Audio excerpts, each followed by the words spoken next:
सभ्यतार कथा आसुची परंपरार कथा मध्य ता भीतर को आसुची।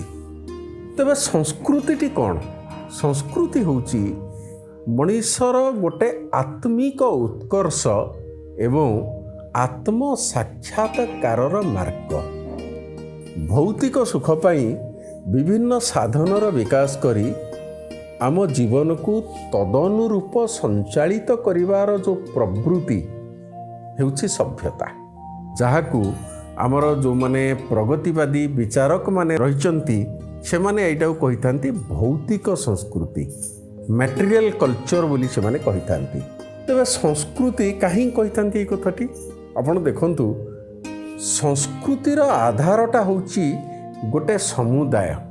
सेइथिपई आमर संस्कृति गोटे समुदायर जेहेतु होची अंतर्चेतना बा प्राण